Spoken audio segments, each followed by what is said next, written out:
ஒரு போர்க்களம் அப்படின்னாலே பழக்கப்படுத்தப்படக்கூடிய யானையை தான் அந்த இடத்துக்கு கூட்டு போவாங்க. அந்த போர்க்களத்துக்கு பழக்கப்படுத்தப்பட்ட யானை மேல தான் அரசரும் உட்காந்து போரிடுவாரு. அப்பதான் அந்த பழக்கப்படுத்தப்பட்ட யானைனால மட்டும்தான் தன்னை எதிர்த்து வரக்கூடிய அந்த அம்புலாம் இருக்கு பார்த்தீங்களா? அத சர்வசாதாரணமா புடிச்சு அப்படி தூக்கி எறியும்.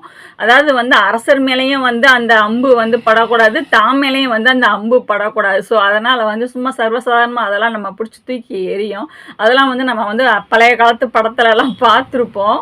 ஸோ அதே மாதிரி தாங்க வெற்றி அப்படின்ற நம்மளுடைய லைஃப் பாதையை நோக்கி போய்கிட்டு இருக்கும்போது நம்ம முன்னாடியும் பொன்னி பேசுவாங்க, பின்னாடியும் பொன்னி பேசுவாங்க. அதெல்லாம் நம்ம கண்டுக்கவே கூடாது. நம்ம மைண்டில் வச்சுக்கவே கூடாது.